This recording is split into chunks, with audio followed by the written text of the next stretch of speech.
Hello, my name is Gustav, I'm the singer in Young Guns, and you are watching me on Inside the Mosh.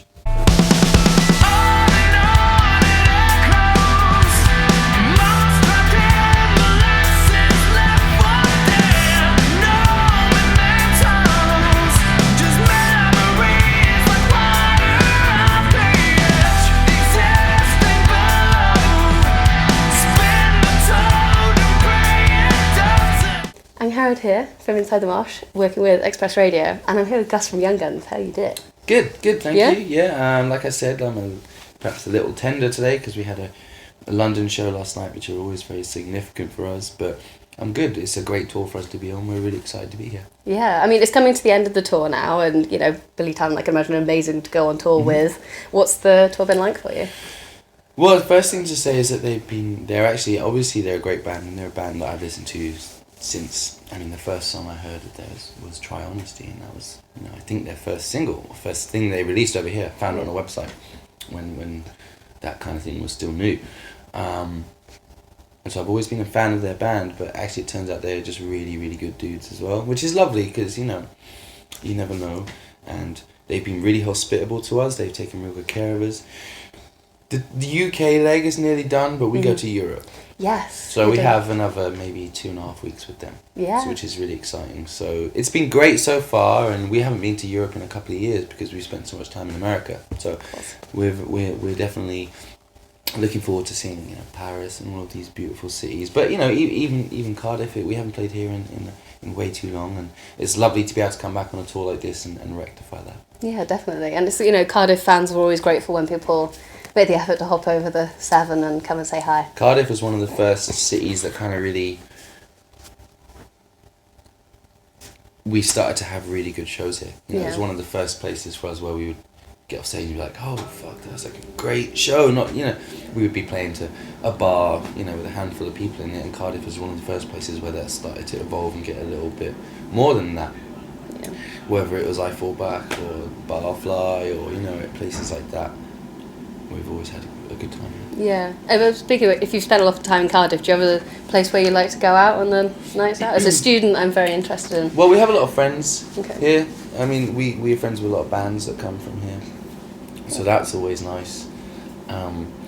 We seem to end up at Buffalo Bar quite a lot. Everyone loves Buffalo. I don't know. I think it's because it's open late, maybe. Probably, yeah. At a show we often won't get out until 11:30, 12, and then we go out. But it's always a good time in Cardiff. We've always had fun. Brilliant. I work in a bar called Fuel nightclub. You should definitely come there sometime. Okay, open till 4. I suspect we might end up going out tonight because we have a day off tomorrow.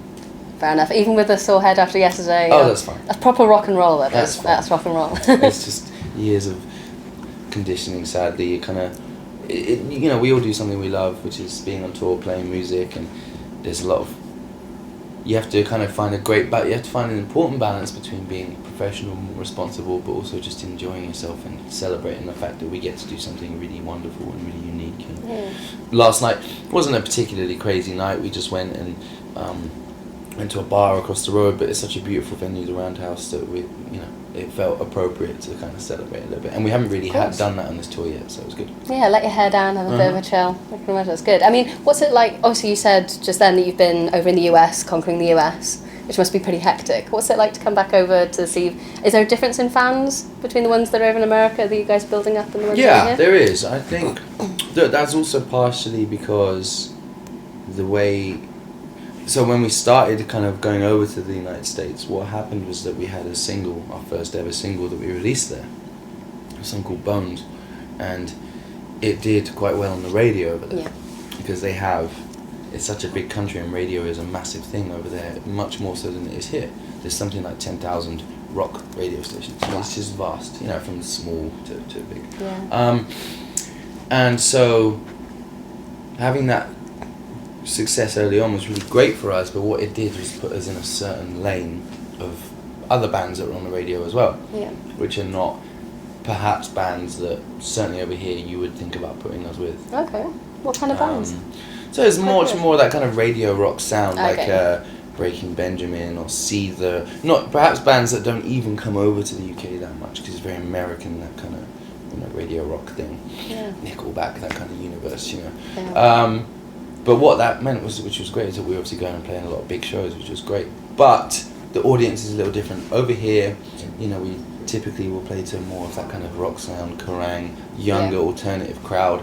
Over in America, it will be kids from 12 years old to people in their 50s, and that's really great, because America has a real appetite for rock music.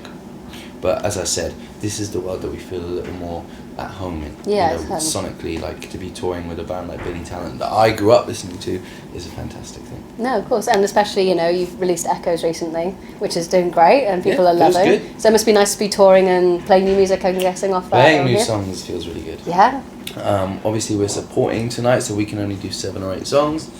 But it's so nice at this stage of our career, you know. I mean, we've had 4 albums. Our first album was released in 2010, so we've put out 4 albums in 6 years. It's really nice to be able to inject a set with new material. It keeps us excited, it's fun, you get to think of new cool stuff you can do with it.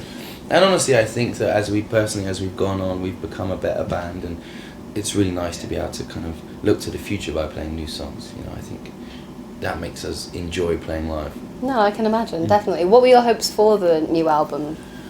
I don't know if we had any specific hopes for it. I think it was more of a case of putting to bed the 16 to 18 months that we'd had previously, because we went, that phase of our career was quite a turbulent period. What with going over to America for so long, that was great for us, but we haven't, for example, we haven't toured in Europe for nearly 4 years. Wow. Because we spent so much time in America, we've barely toured here. So we lost some ground, and we signed a major label deal because we'd written a bunch of demos that a bunch of record labels were really excited by, and this was what would become Ones and Zeros. And then the process of recording the album was very long and drawn out and protracted and quite painful. We did half an album in San Francisco, and the chemistry just wasn't there with the producer. Mm-hmm. So we cancelled it, went home. That delayed the album by a few months, went to Bath, recorded it, then it got mixed by 2 different people and then mastered, and it was pushed back by half a year. Basically plugging into this major label setup, the cliche of it is that sometimes they just don't really know what to do with an act, and that was the case with us.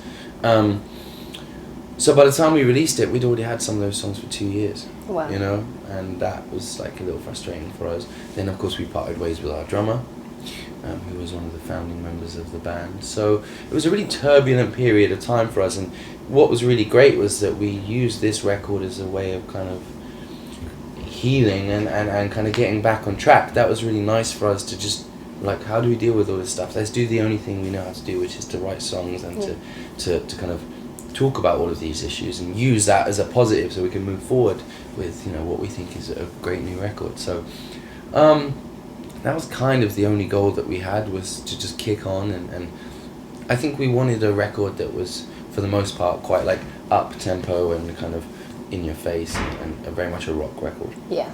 No, definitely, it's nice. So lots of the comments, like, fans are loving it. Like, I look at any when you share the album on your, like, social media, people are listing their favourite songs from it, like, really consistently, which is really cool to see. Like, fans having that much of a connection with the new work. I think we have quite a good connection with our audience. I mean, we have people that have been to over 100 shows, and that I just can't even fathom.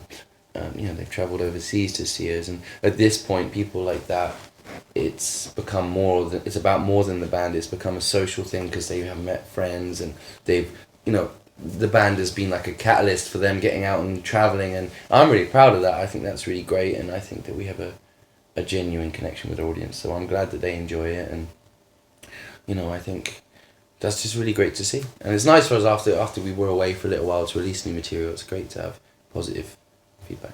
Oh, I can imagine. And, like, you know, I mentioned some of the songs on the album, you know, they're very upbeat and stuff, but lots of them have a very powerful message behind them. Yeah. And I think fans really connect with that, especially when you're saying, like, socially, it can bring people out of their, you know, their shells. And Yeah. I mean, music is important to people. It was important to me growing up. It's important to me now. Music was kind of, and I think it is for a lot of people, music is the you can always find some comfort in your favourite music, in your favourite bands, you know, and it's something you can always turn to, and I think that should not be underestimated, the value of that, the importance of that.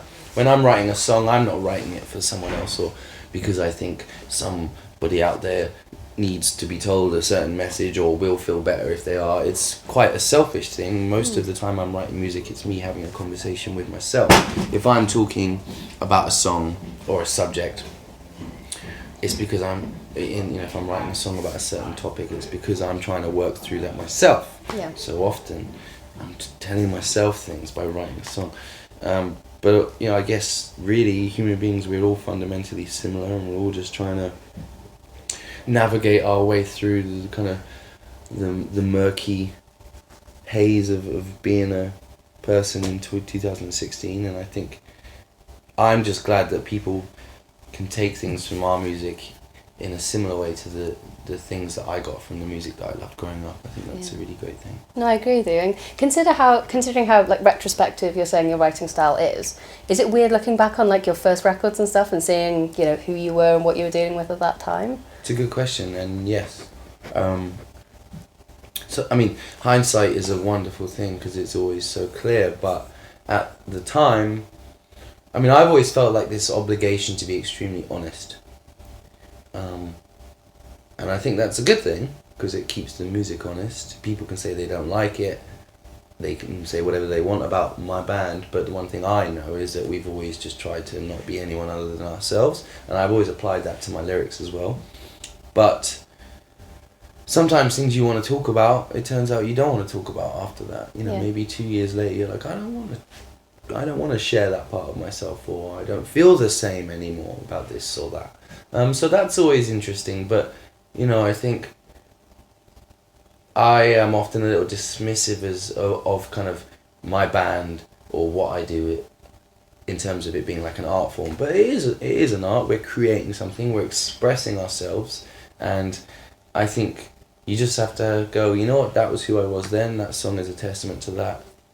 It's fine. And songs mean different things to different people as well.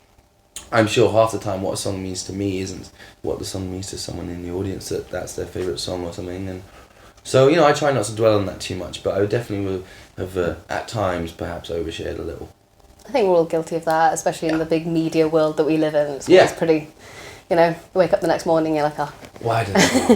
That's why I don't use Snapchat. Oh, yes. I just tend to watch people on Snapchat. I follow people just to watch their lives and just don't tend to post anything. I just don't understand it. I can't use it. The interface is so simple that it just confuses me. It's too simple. Mm-hmm. Like, my only thing is I like to get the faces you can put on people. Yeah. I find that's my little... Yeah, I need to get into that, man. It's quite funny. I've seen there's a deer one now. Yes, the deer one's cute. I like the deer one. I'll have to show you that. Okay. But yeah, we've looked to the past. What about the future? What's the future hold for you guys? So in the short term, in the very immediate future, we have a couple of weeks in Europe. Nice. And then we're going to go, we have maybe 10 days without doing anything. And then we go to Taiwan for a show, which is just such a great thing to be able to say. Yeah. So just one show in Taiwan, like 26th of November.